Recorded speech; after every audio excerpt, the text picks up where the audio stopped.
দেখেন একসময় কিন্তু সাকিব ভাইকেও বলা হতো যে ভালো লাগছে না, তাই না? দেশীয় নায়িকাদের তো ইউজ করছে না, শুধু তো বললে হবে না যে বাংলাদেশের নায়িকারা ভালো না, করতে পারে না। বাট একটা জিনিস হচ্ছে খারাপ লাগে যে আমাদের দেশে এত ভালো ভালো সুন্দর সুন্দর আর্টিস্ট থাকতে কেন দেশের বাইরে থেকে আর্টিস্ট আনছে।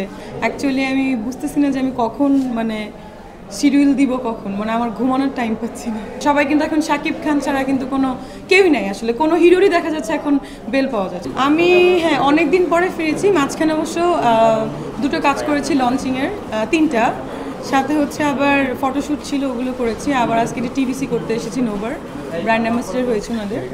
অ্যান্ড এটার সঙ্গে আমি আরও দুটো কোম্পানির সঙ্গে টিভিসির সঙ্গে জড়িত হয়েছি। অ্যান্ড আমার অনেকগুলো শো এসেছে, আমি যে 20 তারিখ থেকে যাবো ইউএসএ। দেন আরও কয়েকটা ক্যান্সেলও করতে হয়েছে। আবার আমার 4টা সিনেমা সাইনিং করা ছিল, ওইটারও শুটিং। অ্যাকচুয়ালি আমি বুঝতেছি না যে আমি কখন শিডিউল দিব কখন, আমার ঘুমানোর টাইম পাচ্ছি না। আসলে কাজের ব্যস্ততা কেমন যাচ্ছে? অনেক ভালো যাচ্ছে। আমার তো শুধু এইটা না প্রফেশন, আমার তো অ্যানাদার প্রফেশন আছে, আমি ডক্টর, আপনারা জানেন। আমার ক্লিনিকেও আমাকে টাইম দিতে হয়। সো ওইটা ভেবে আর কি ক্লিনিকে এখন কম টাইম দেওয়া হচ্ছে, 2 দিন করে টাইম দেওয়া হচ্ছে। তো সব মিলে খুব ব্যস্ত দিন যাচ্ছে। না, সিনেমা তো বাংলাদেশে এখন অনেক চেঞ্জ, অনেক দিন আগে থেকে চেঞ্জ ছিল, এখন আরও ভালো হোক। কারণ আমরা আসলে সিনেমার আর্টিস্ট, আমাদের মনে হয় যে সিনেমা আরও ভালো হওয়া দরকার। যেমন হচ্ছে এরকম একটা ট্রেন্ড থাকুক, একটা ইয়ে থাকুক আর কি। যেমন একটা লড়াই শুরু হয়েছে, এরটা ভালো হচ্ছে, ওরটা ভালো হচ্ছে, ওকে নিয়ে লিখছে, এটা কিন্তু খুব ভালো একটা গুড ভাইব। বাট একটা জিনিস হচ্ছে খারাপ লাগে যে আমাদের দেশে এত ভালো ভালো সুন্দর সুন্দর আর্টিস্ট থাকতে কেন দেশের বাইরে থেকে আর্টিস্ট আনছে। কদিন আগে একজন আমাদের অভিনেত্রী সিনিয়র, সেও এই কথাটা বললেন। তো এটা আসলে খুব দুঃখজনক।